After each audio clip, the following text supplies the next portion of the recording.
of your desires for devotional service unto him is infallible. Any method other than devotional service is useless. That is my opinion. Purport by Srila Prabhupada.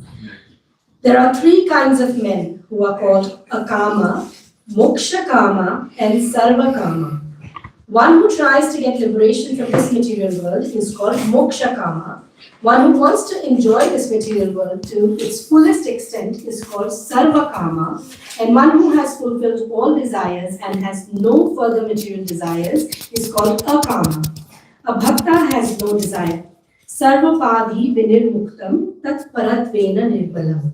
He is purified and free from material desires. The moksha kami wants to achieve liberation by merging into the existence of the Supreme Brahman. And because of this desire to merge into the existence of the Lord, he is not yet pure.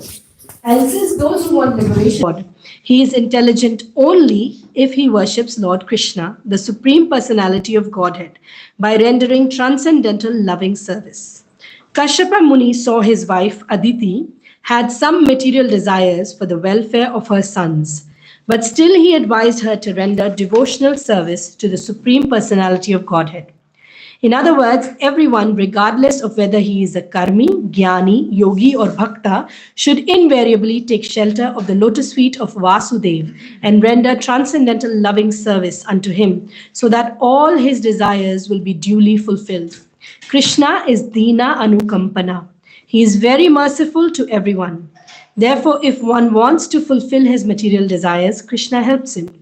Of course, sometimes if a devotee is very sincere, the Lord, as a special favor to him, refuses to fulfill his material desires and directly blesses him with pure, unalloyed devotional service. It is said in Sri Chaitanya Charitamrita, Madhya Leela 28, text 38 to 39, Krishna kahe, ama bhaje, mage vishaya sukha, amrita chadi visha mage, ei bada murkha. Ami vigna, ei murkha, vishaya kene diva, Swacharanamrita diya vishaya bhulaiba. Krishna says, if one engages in my transcendental loving service, but at the same time wants the opulence of material enjoyment, he is very, very foolish. Indeed, he is just like a person who gives up ambrosia to drink poison. Since I am very intelligent, why should I give this fool material prosperity? Instead, I shall induce him to take the nectar of the shelter of my lotus feet and make him forget illusory material enjoyment. If a devotee maintains some material desires and at the very same time very sincerely desires to engage at the lotus feet of Krishna, Krishna may directly give him unalloyed devotional service and take away all his material desires and possessions. This is the Lord's special favor to the devotees. Otherwise, if one takes to devotional service but still has material desires to fulfill, he may become free from material desires as Dhruva Maharaj did, but this may take some time.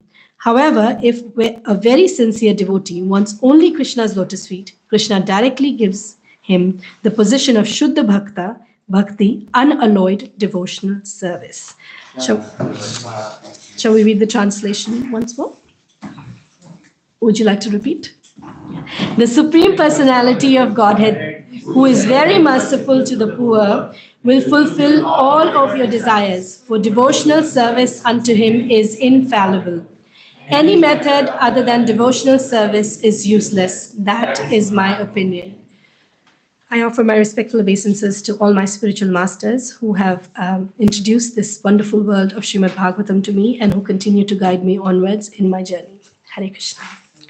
So in this chapter, we understand that Aditi, who is the mother of the demigods, is very morose. She's lamenting because her children are suffering. And who are her children? I just said, the demigods. So are they like ordinary people? Like, I have children too, and as a mother, I lament sometimes when they're suffering, and I look for a solution. But the demigods, like the highest possible class of human beings, and in many ways, we can say that they're doing designated service by the Lord. And Aditi is disturbed because the demigods are taken away from their kingdom. And this is just a quick context for those of us who may not be aware of why Aditi is sad and why the demigods have fled. As we know that Indra, who's the king of demigods, had offended Durvasa Muni when Durvasa Muni had offered him a Mahagarland, and Indra had given it to Gajendra, who was not Gajendra, Airavata, who's an elephant, and Airavata didn't obviously treat it as respectfully as it should have been treated. And Durvasa Muni got angry and he cursed Indra and all the demigods to lose their power, and they lost their power. So the lesson there was that we should be respectful of the devotees and not be taken away by the pride that our position or power causes. So when they were cursed, then they went to Lord Brahma, who took them to Lord Vishnu, and they were advised to churn the ocean of the milk ocean so that nectar will come and they will be granted their strength again and immortality. Their strength again. After this happened, and there's a long description of the churning of the milk ocean, and I'm sure that you may have already covered that in the previous classes. The demigods were all fired up and they got too much power, so they started killing all the demons. They started, the word uses massacring all the demons, and Narad Muni had to intervene to ask them to, it's okay, we're done. Let's just, call it a day. Go do your business. Take care of the material affairs. And he encouraged the demons to approach their spiritual master Shukracharya, who then revived the demigods. And the demons. And the demons, the king of demons, Bali Maharaj at that time was really enraged that, such a thing would happen. And after having been revived by their teacher, Shukracharya, his strength was invincible, like he was invincible. And at that time, he attacked the demigods again. So imagine they did this whole exercise of churning the milk ocean. So many things came out and they did so much hard work, but then again, they lost their kingdom. So at that time, when the demigods approached Lord Vishnu, he asked them to just wait. Said, the time is not right yet. You must just hide and wait till the time is right. And that's when Aditi is obviously, as a mother, she's lamenting for the suffering of her children. They're homeless. They don't have their service or their possessions. And Kashyapa Muni enters into this scene after several months, and he finds his wife. She's lamenting and she's morose. And first he gives her some wisdom that, this is just a material desire. And really, the goal of the soul is much higher than that. And the reason why I want to highlight this material desire is sometimes we, as mortal beings, we have desires for concern for our family, for their well-being. But this is Aditi, who is, one of the finest human beings that exist. And it's the demigods who are also one of the finest human living beings that are there. But even concern for them is a material concern, according to Kashyapa Muni. And he's advising Aditi that, you should just like sorrow and happiness and loss and gain is a part of the whole deal. So don't take it too seriously. But then he realized that it's not helping her. She's still not convinced. She's sad. The philosophy didn't help her. So then he told her, okay, you want to find a solution? Here, do this Payovrata worship of the Lord, and he will give us a solution for this misery that we're in. And the key point that we should, that Srila Prabhupada is reflecting again, or reiterating again and again in this verse, is the power of devotional service.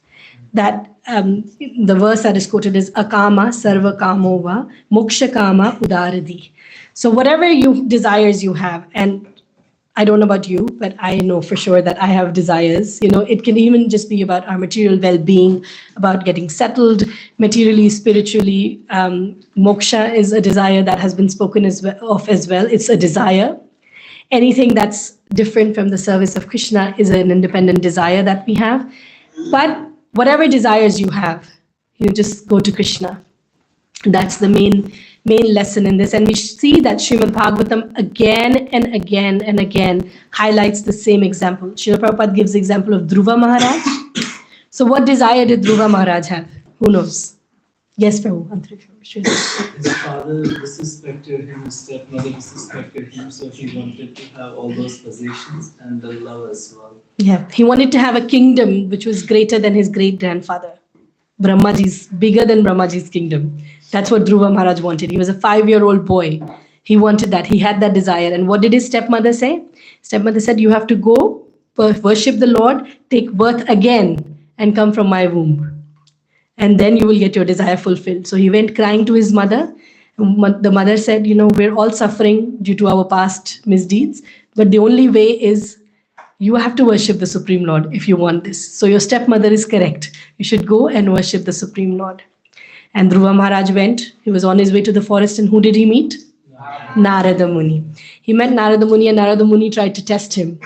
Is the disciple really ready to take shelter, to give up? He tested him, so you're a little boy, go home, play with your toys.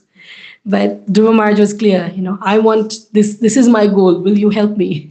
Will you tell me how to do it? And Narada Muni then guided him on how he should worship the Supreme Lord to fulfill his desires. He didn't say that, this is a separate desire, let's worship this channel. He just said that you should go and worship the Supreme Lord. Because ultimately, all our desires, everything that we desire, is fulfilled and sanctioned by the Supreme Lord. He may have different department heads that actually deliver that result to you, but he is the ultimate signing authority. So instead of trying to approach the different departmental heads, we shouldn't disrespect them. But if we just approach the ultimate sanctioning authority, then he will fulfill the desire. And what's very beautiful about his fulfilling the desire is that his desire fulfillment isn't like a tunnel vision. Sometimes when you, depending on the maturity level of a person, if you go to somebody to fulfill, let's say if you're sick, okay? I have a headache. I will, if I go to my husband, he'll say, okay, just take rest, something like that. Or, well, in his case, he'll give me a medicine. But, he will try to address the situation at his level from what he knows of the diagnosis. Then if I go to a doctor, my family doctor, after waiting for 3 hours, and I tell the doctor that, I have a headache, and they will test my blood pressure, and they'll say, your blood pressure went high. I'm just making this up, okay? This is not a real situation, but your blood pressure is too high, so they will give me something to reduce my blood pressure so that my headache reduces. Then I decide, this is not helping me. I should go to an Ayurvedic doctor who can diagnose my pulse and actually see what is the root cause of the blood pressure that's going high. And what is really something that will solve my problem in the long run. Not just that I take a Tylenol and after 6 hours I have the headache back again. So it's, depending on the maturity level of who you approach for the fulfillment of your desires, the desires are fulfilled accordingly. And the effect is according to the capacity of the person who fulfills your desire. So if I take a Tylenol, 6 hours. If they look further and say there's a blood pressure thing, maybe I have to be on the medication for that. And as long as the medication lasts, my blood pressure will be in control. But if I go to somebody who can help me address the root cause, then I may be disease-free for a longer time. So similarly, in the material world where we exist right now, we all have desires. Somebody wants a job, somebody wants to get married, somebody wants to have kids, somebody wants their kids to study well, somebody wants their kids to listen to them. I'm just inserting some things in here. And somebody wants a house, you want PR, citizenship, like there's so many, it's a whole supermarket of desires, right? And there's fine desires under that, interest rates, for those of you who care about mortgages, salary hikes, for those of you who work, or prashadam, proper enough prashadam that satisfies my senses. So there's as many desires as almost more than our breath that exist. And we can try to fulfill each desire independently, like, okay, I want this, so I can go to the bank because I want a better mortgage. But all those desires will get fulfilled in the short term, and you must go to the bank if you want a mortgage. It's not like you sit in the temple and just meditate and Krishna will give you the mortgage. We still have to act. But ultimately, if we realize that our desires are never ending, and the only solution really is to align our desires in the service of Krishna.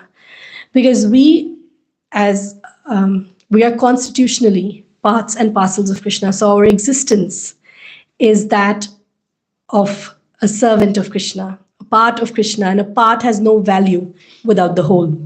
If there is this mic stand, very nice mic stand, has a screw right here.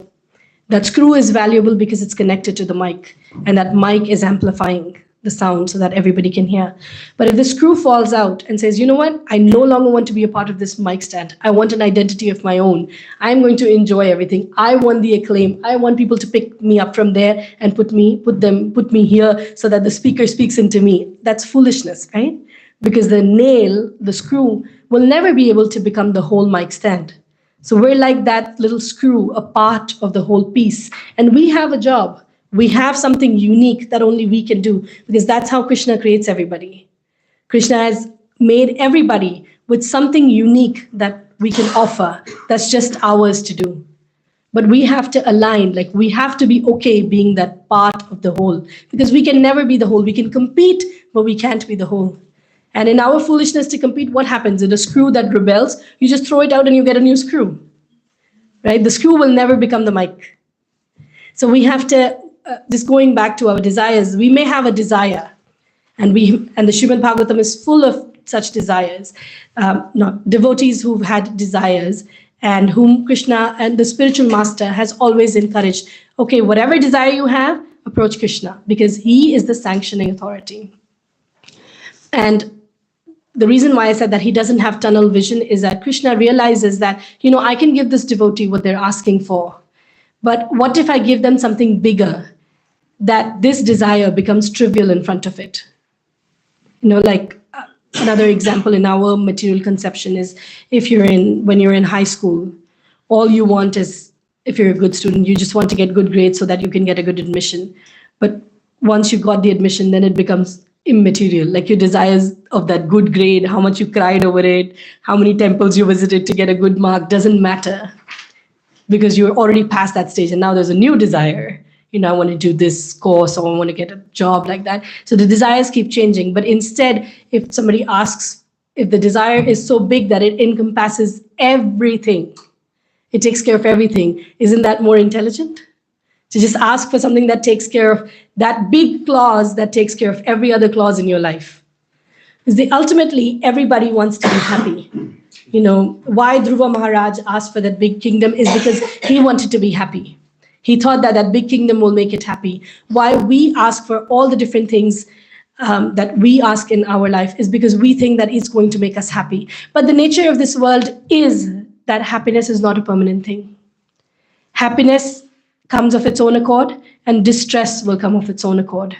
We cannot change our karma. The karma bank balance allows us to get the happiness and the distress. We must work for the results. It's not that we don't work and we say everything's going to come on its own accord.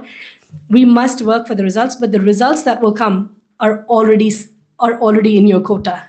So just like we don't ask for the winter and the summer, but they come of their own accord, similarly, happiness and distress are going to come of their own accord. But if we're intelligent, we try for this ultimate goal. The ultimate goal is this thing of always being happy, always being, really just always being happy. Anybody have any other goals here? Any other desires, rather, not even goals. Any other desires? Come on, please. Yes, Prabhuji. Endless desires.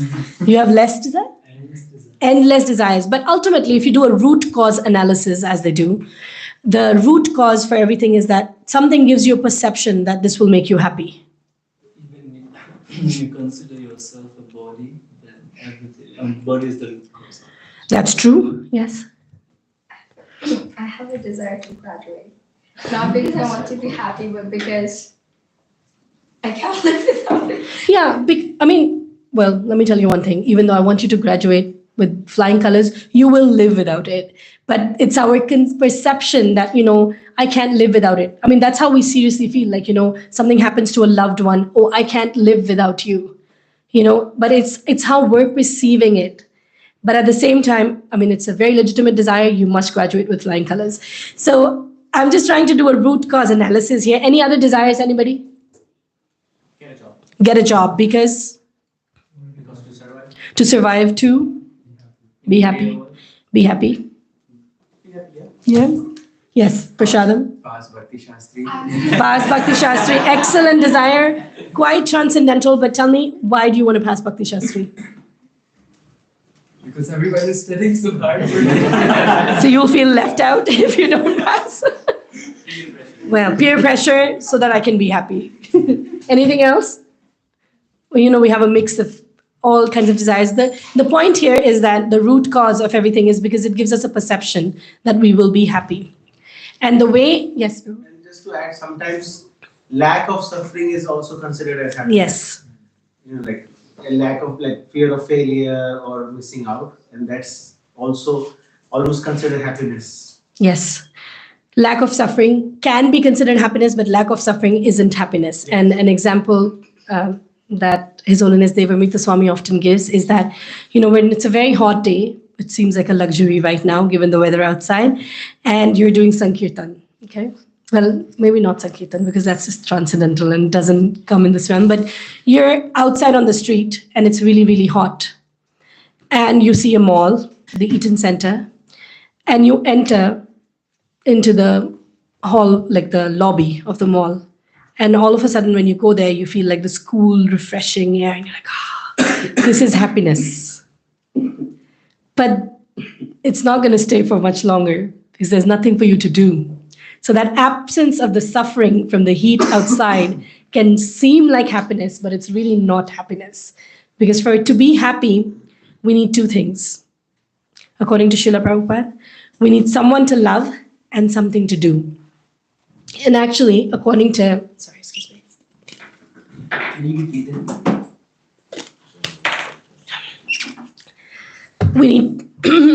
We need two things, someone to love and something to do. And this isn't just, of course, Srila Prabhupada is saying it, so it carries a lot of weight, but I also want to just complement it with material psychology studies, that human beings need a sense of belonging. And that sense of belonging is the core need for a human being. Without that sense of belonging, there is really no substance to our existence. And all of our behaviors are purposive, which means that they are derived because we want to have that sense of belonging. So everything we do is because we want to belong somewhere. And that's how we can be happy.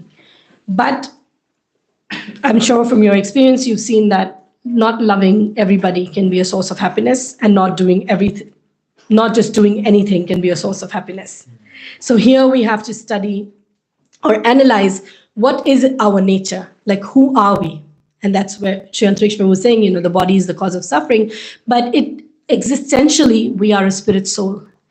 We're not this body. The body's changing. 7 years ago, you were a different body. 7 years later, you're going to be a different body. In the next birth, you're going to be a different body. We change bodies like we change clothes. But we're a spirit soul, and the nature of the soul is to love and to serve. And to love means to serve, actually. So the nature of the soul is to serve. And not just serve anybody, but serve Krishna, because that's where we're really, really happy. We can find ways to serve other people or other things that are not related to Krishna, but that only leads to unhappiness. The dharma of the soul is to serve. And dharma means our intrinsic nature. And that dharma, when it's fulfilled, is what will make us happy, will make us satisfied. There may be struggle when you serve. There you will have to endeavor. It's not all rosy. But that struggle leads to satisfaction. And I'm sure you can all reflect in this room, because you're all, really strict, sincere practitioners of Krishna consciousness, that when you render devotional service, when you're following the guidelines of the authorities, there may be challenges. But at the end of the day, you feel satisfied that you did the right thing, that you're happy in the association, you're getting your needs met, and you're moving on in life, So it's not easy, but that's what leads to satisfaction and happiness. So again, going back to the main point here is that no matter what desires we have, we may not be at a stage, I'm not at a stage where my only desire is pure devotional service. I mean, I'm very honest and open about it, that we're not at that stage. Many of us may not be at that stage, but even if we are at that stage, when we're not at that stage, we should just really surrender to Krishna, try to render devotional service from our heart, and Krishna will just help us. He will fulfill our desires if they're good for us, and if we're really, really sincere, he will give us something even better. Like Dhruva Maharaj, he got his desires fulfilled, and you know what he said when his desires were sanctioned? He said, I'm embarrassed that I asked for something, because after realizing that the goal of life is to serve Krishna, this feels like pieces of broken glass, what I asked for. But that doesn't mean that he was untrue to himself. We can only make progress in our spiritual journey if we're true to ourselves, We have to be honest. We have to admit where I'm at to be able to move anywhere. So I have a desire, go open up to your mentors, your spiritual master, say, I have this desire, I know it's not 100% pure. I know as a devotee, I shouldn't be desiring all this, but I have a desire. What should I do? And then the spiritual master or the mentors can guide you, okay? Do this, this, and this. And then when you follow that guidance, it strengthens you and you can move onwards in the journey. But the whole point is that we must serve Krishna and align with it. Whether you have any desires or no desires, serve Krishna. And the second one is don't do it whimsically. Because again, the Srimad Bhagavatam gives many references. Dhruva Maharaj, the demigods, whenever they wanted something, they just, okay, fine, I want this, I'm going to do this. That's a very material way of doing things. In spiritual life, our culture is of taking guidance. Krishna consciousness is a culture of taking guidance. It's a culture of being vulnerable. Don't be vulnerable recklessly, but open your heart to those you trust, and they will be able to guide you. Because the real cleaning is the cleaning that needs to happen inside. On the outside, we can follow the rules, we can do what needs to be done, but if we're not taking care of the inside, it doesn't stay for very long. So it's important that we expose ourselves to somebody we trust. I do it all the time, and I'm sure many of you do it all the time. I have this problem. I know I shouldn't be thinking like this because this is not a pure desire, but this is where I'm at. And I only know of one way forward is to open my heart to those who I trust. And then they can guide you. If everything else fails in Krishna consciousness, taking guidance will never fail. So we should have some of our non-negotiables. My non-negotiable is that there should be a few people who I will turn to, even if things are just like dark and gloomy and I don't know why I'm doing these things. There will be somebody who I will open my heart to and take guidance, because it's not an independent thing. There are people who are burnt by interaction with other people, by authorities, and many times we see that those people take to impersonalism because they just don't want to deal with, I'm so hurt by everybody, I don't want to deal with people. I just want to be me and Krishna or whoever, the Supreme, they usually don't really relate with Krishna as the Supreme, but me and God, that's it. I don't want anybody in between, but it doesn't work like that. There is no exclusive rights here. And in our working with everybody else together is where our purification takes place.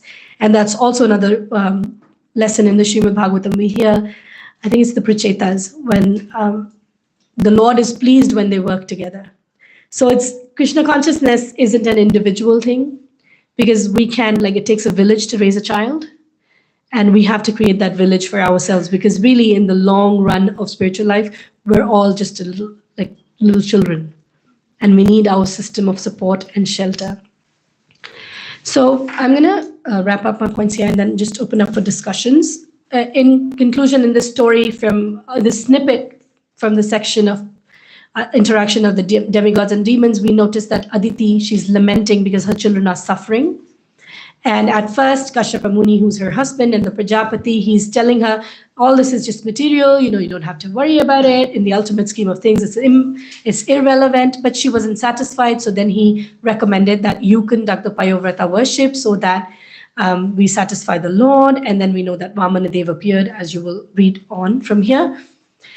Srila Prabhupada highlights these few points in the purport, that no matter what desires you have, you must approach Krishna, because he is the ultimate sanctioning authority. And it's only intelligent to approach somebody who has the full view of what we need, not just now, but in the future. And the root cause of our suffering is that we have desires that are separate from our desire to serve Krishna, like the screw that wants to be the mic, but it can't be the mic. So the best thing is for the screw to be happily situated in the mic, and maybe we can take a picture of the screw also, just to make the screw feel better. But being a part of the whole gives us happiness. We need someone to love and something to do. That's the core need of a human being. And in serving Krishna, all those desires are fulfilled. And towards the end of this purport, Srila Prabhupada is saying that Krishna, as quoting from Chaitanya Charitamrita, that, this person is asking me for material desire. He's so foolish, but I'm not foolish. I'm going to give him attachment to my lotus feet. And that's what we know from the example of Dhruva Maharaj as well. He fulfilled the desire, but he gave him the higher taste. So if we're doing this worship, that we're worshiping, rendering devotional service to Krishna, we leave that window open. Like Krishna, I have this desire, I really want to get it fulfilled, but just purify me along the way, so that ultimately with every desire that's being fulfilled, we're getting closer and closer to Krishna. So we have to keep the main goal in mind. And the last point that I wanted to insert, which I did, is that we must do all of this under guidance, because it's very easy to get lost. We can take philosophy and suit our needs. And it says in the Srimad Bhagavatam, or even misquoting Srila Prabhupada's words, that this is what Srila Prabhupada said, but taking it completely out of context, why he said it, to who he said it, and just because it suits me. So it's very, very important to create a network of care for your own self, guidance, shelter, and being vulnerable with those who you trust. Okay, thank you. Any questions, comments, things that we can discuss?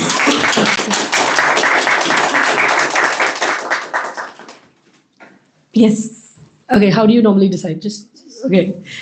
Yes, Prabhu. Let's say I have a duty to fulfill, and that duty will take me away from the intensity of spiritual activities that I'm doing. So in that case, like, what should I do? Like, in here, Krishna says that I take away all the desires and possessions from my devotees. Yeah. So how should we view this situation? Ideally, in Srimad Bhagavatam classes, like group gatherings, it's very hard to give specific suggestions because your situation may be very specific. So I encourage you to speak to somebody who knows your situation and they can give you specific guidance. I can speak as a general principle. Krishna, in the purport, Krishna says that he takes away the desires. But Srila Prabhupada also says for those devotees who are really like unalloyed. So it depends on where we gauge ourselves. But at the same time, we have to think of spiritual life as a marathon. It's not a sprint. Sometimes we may need to reduce the intensity of our service externally because we need to, get better equipped, or we need to settle some material responsibilities so that we can return with more intensity and more potential. So it really depends on the situation. And as much as our devotional service is an external manifestation, but a lot of it is an internal manifestation. His Grace Vaisheshika Prabhu often gives an example of his friend, Satyadev Prabhu, who's also one of the spiritual masters in our movement, and he used to work as a paramedic, and he had a very, very intense schedule. And Vaisheshika Prabhu says that he used to use every single moment that he would get a window to enhance his devotional service by focusing on hearing and chanting. And now, after all these years of whenever his situation in life changed, he's rendering all the external devotional service in the sense, he's accessible to devotees, so you can see the devotional service that he's doing. But intensity of devotional service, there's the externals and there's the internal. And in the internal, there's the time and there's the intensity with which you do things.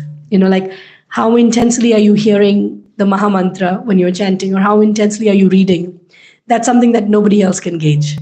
So in a nutshell, I think that it depends on the situation. Sometimes, and many people need to do this, especially when you change ashrams, people need to take, a step back from the external intensity.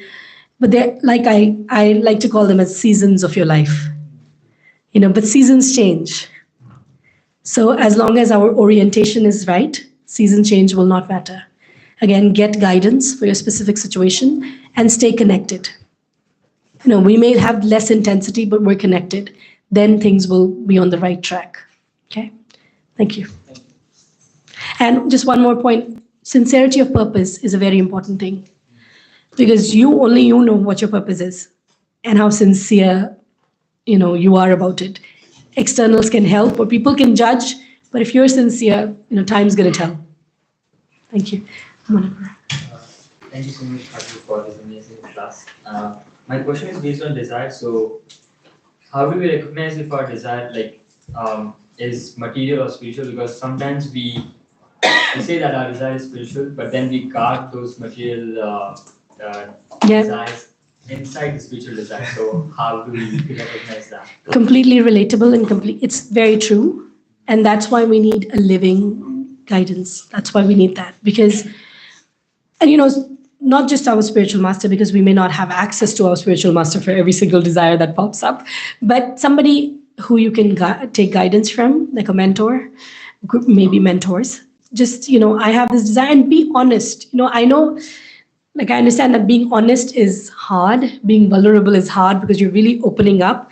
But that pain that you feel when you're opening up, the sweeter the result is. But we have to go through that pain. It's like Krishna is, when we're chanting, we're asking Krishna to we're cleaning our heart, and we want Krishna to come reside. So he sometimes takes the steel wool and he scrubs your heart. Anybody clean pots in the kitchen? And the tough stains come out with steel wool, right? They don't just come out with a soft sponge. So all that will happen. So it's painful to be vulnerable, but if you do that, it's going to be very sweet. And you will get to see. And sometimes, in my experience, I realize that this is a material desire cropping up in my service. What should I do? And I'm honest about it. In the pure devotional service, it shouldn't matter, somebody's behaving like this with me in my service, because I'm doing it for Krishna. So why does it matter to me? But it matters to me. So I tell my mentors that, this is happening. This is what's bothering me. I know I shouldn't be bothered, but I'm bothered. So can you please tell me what to do? And then, they guide you onwards. It's real. It's very tangible. So my request or my suggestion is that. Thank you. Yes. Mother, here, after drinking the nectar, the first question is, the Daityas and demigods, they were all Kashyapa's son. So it doesn't matter that who is your father, just like mother's consciousness was the only. I know. It's such a great statement. There is the Srimad Bhagavatam describes it in detail, how Diti approached Kashyapa Muni for having children, and then the consciousness, and how Kashyapa Muni tried to deter her. Now is not a good time, but she was insisting. And ultimately, we know that it's also a plan of the Lord. Ultimately, it's the plan of the Lord. That how such a progeny had to be there, because what's the fun in the whole thing if there's no demons? So yes, it does matter. Of course it matters. And in his defense, Kashyapa Muni tried to deter Diti. In the Srimad Bhagavatam, it's described in detail. So, yeah. If there were no desires, there would have been no fun in our life. Well, there were no desires. I don't think anywhere it's possible to not have any desires. I think pure devotees have only desires for Krishna. Like whatever Krishna wants, they want to do. So I think desires are always there. Desire is a part of our existence, but pure devotees, Shuddha Bhakta, have only desire is to serve Krishna. So whatever Krishna wants, they will do. And after drinking the nectar, Rahu becomes immortal and demigods get defeated. Momentarily. Demigods. So that's, thank you for bringing that up. That was another thing I wanted to say, that sometimes what happens to us in life, we need to see the full picture of what's happening. Because momentarily we may feel like we're defeated, but there's a bigger picture.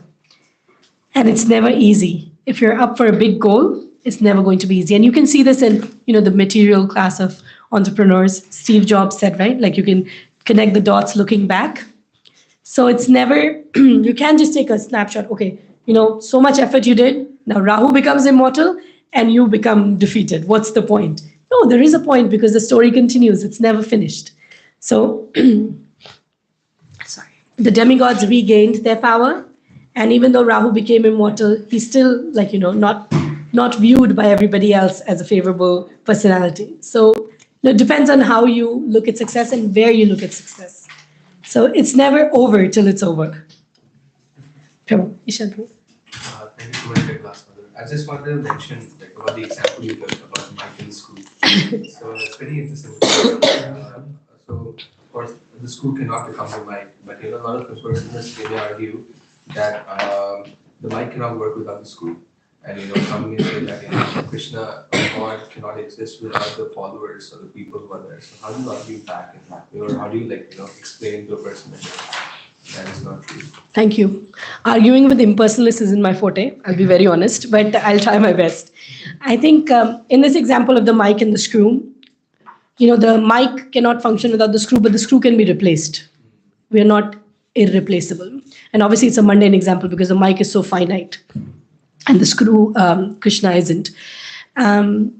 Krishna, I wouldn't say Krishna doesn't exist without the followers or the devotees, but Krishna relishes the service of the devotees. And that's why this whole creation takes place.